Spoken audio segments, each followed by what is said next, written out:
Hello, welcome to Virgo Philippines. So ito yung reading natin for Virgo, Sun, Moon, Rising, Venus, and Jupiter Virgos. By the way, bago ako mag-start ng reading, baka hindi ka pa nakafollow sa page namin. Ayan, Madam P. Unipri.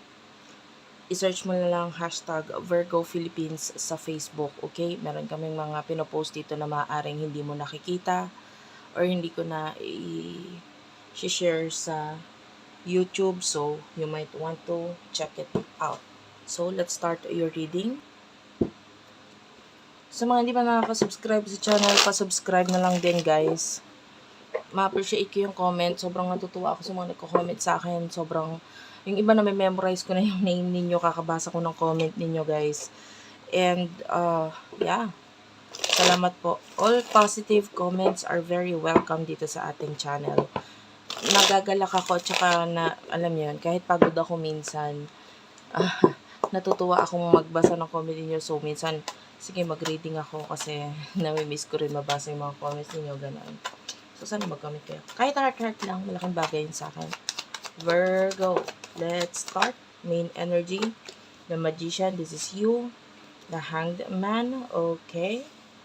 And we do have here the Four of Swords.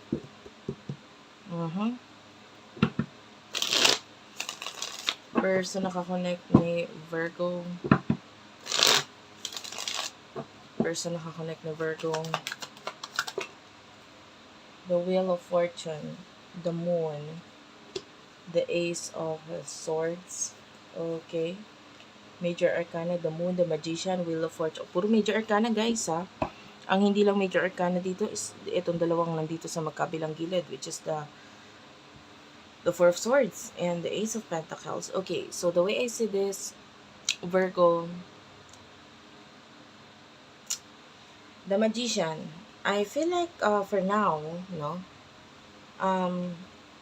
meron kang someone in your mind wherein pwedeng you're patiently waiting. Guys, kung hindi ito yung side mo, pwedeng sa kabila. I just saw the number 222. Pwedeng lagi nagpapakita sa yun or recently, bago ka manood ng aking channel, ay nakapakita itong si number na ito for sa'yo. No? So, ayun nga, you are patiently waiting dito sa taong ito. Four of Swords. Sa ngayon, you're not making any movement. Basta nandyan ka lang para sa kanya. Nandyan ka lang. Okay? You're just watching. You're just checking out itong taong ito. Itong person na to with the Wheel of Fortune, I mean, I can feel like itong person na to ang babago ng buhay mo, babago ng sitwasyon mo, or babago ng kung ano yung meron ka ngayon. The Moon is here. Yeah.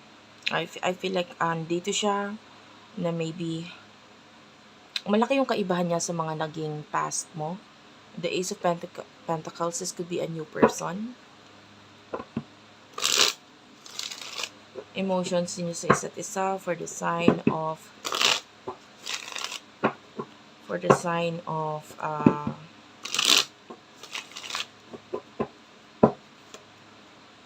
Virgo. I'm feeling like pwedeng cross-watcher ka eh. Ace of Wands is here. The High Priestess. Five of Cups. Bakit nandito si Five of Cups? Spirit guys, angel guys. Bakit nandito si Five of Cups? Please tell me. Ten of Wands and the Six of Cups. And the Two of Pentacles. Two of Wands. Okay, so yung iba sa inyo, Ace of Wands, there's a lot of passion dito sa taong to. Like Ace and Ten of Wands, gusto mo tong taong to. Pwedeng may mga plano ka regarding dito sa taong ito, but I feel like with the Six of Cups, pwedeng nababother ka regarding sa past, either past mo or past ng person na ito. But with the High Priestess, nakikita natin na malaki ang naitutulong ng person na ito para mag-develop yung spiritual knowledge mo. Like, for example ngayon, kaya ka natututo ng astrology, ng tarot reading, or na punta dito sa channel ko is maybe because of this person. Diba? Kumbaga, yung iba wala ka namang, kung hindi mo ka-connect ng taong to, hindi ka naman para manood ng ganito. No, so you're watching YouTube, you're watching mga spiritual practices and etc. dito sa YouTube because of this person. So somehow natututunan mo or nagkakaroon ka ng knowledge. But part of you is nalulungkot ka. Kasi with the Six of Cups, there's something to do with the past na pwedeng nagpapalungkot sa'yo ngayon. Okay? So, but I can see you patiently waiting dito sa taong ito. So, hindi ko lang masabi kung past mo or past person. By the way, kung gusto mong magpabook ng personal reading, doon na lang sa aking Facebook page or doon sa aming Gmail, virgophilippines@gmail.com. Okay? Emotions ng person na to is the Nine of Cups, Three of Wands. Okay.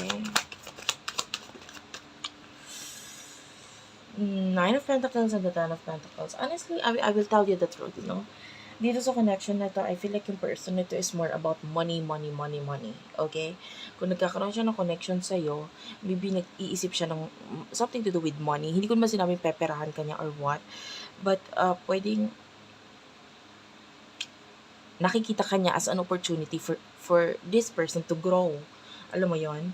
With the Three of Wands, I feel like itong person na to is very welcoming, na doon yung warm energy sa kanya, na parang, andito ako, ganyan, pwede kita samahan or be your company.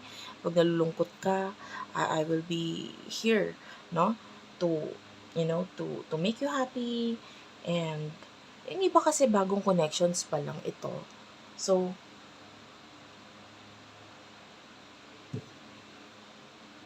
of course, hindi pa naman ganun kalalim.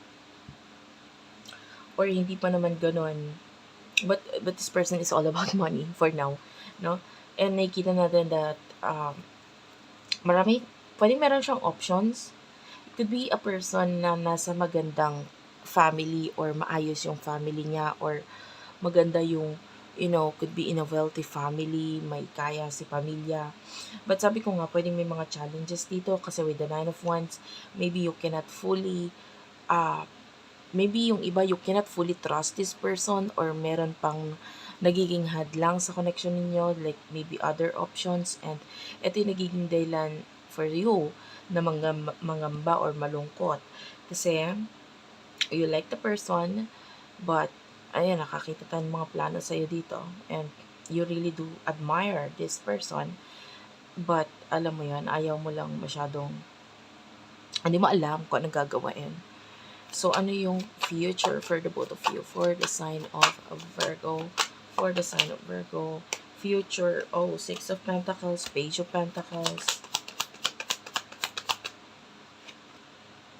The Fool, okay. Five of Wands, the Seven of Swords, okay. Nine of Wands, I want to clarify what's with the Nine of Wands, Seven of Swords, and Five of Wands, okay. The Devil, okay. Five of Pentacles is at the bottom of the deck, Death card, Four of Pentacles, okay. So nakikita natin dito, I can see na pwedeng, wait lang, tinatry kong i-adjust yung light. Well, hanggang dyan na lang yung kaya niya. So, kasi masyadong nag-aano dito eh. Anyway, the way I see this, I can see you taking the risk dito sa taong to. Magre-risk ka talaga eh. Kasi with the Page of Pentacles, mahalaga na siya sa'yo. And Six of Pentacles, pwede may mga bagay na ibibigay or binigay itong taong ito na parang naging dahilan para hindi siya babastahin or hindi siya basta connection lang. Parang for you, it's something na parang mahalaga or like sabi ko nga, pwedeng siya yung tipo ng tao na makakapagpabago sa way of thinking mo and sa buhay mo, talaga literal. Pero there's a possibility na makaranas or maka-experience ng kaguluhan itong person na to. Like, this person could be getting out of something. Like, maybe a boss or someone na nagmamanipulate sa kanya. Could be a boss or a person na nagbibigay ng problema sa kanya. I can see problems here. Pero ito, kusang aalis yung person na ito kasi parang pwedeng hindi na maganda yung nangyayari. doon sa side niya. Pwedeng may mga kalokohan, no? Or kasinungalingan na ginawa or ginagawa doon sa like sa part niya na yon na kung bakit kailangan niyang umalis sa situation, and that could be may kinalaman sa work or anything actually with the devil, but basta someone na nagmamanipulate sa kanya. So pwedeng may nagdidikta sa kanya na ng mga bagay na dapat niyang gawin or pang-uuto or panggagamit na ginagawa. So, pwedeng ma-realize na ayoko na magpagamit ganito ganyan. And the Five of Pentacles could be money problems, but you are here as the Knight of Swords. Could be help, no, na paparating dito sa person na to. That's why with the Page of Pentacles, you're willing to help din naman itong person na to, lalo na with the Six of Pentacles. Pwedeng may pagtutulungan, pagtulong kang gagawin dito sa person na to, but pwedeng maging daan si pera para magkaroon ng mas matibay na connection sa inyong dalawa. And sometimes,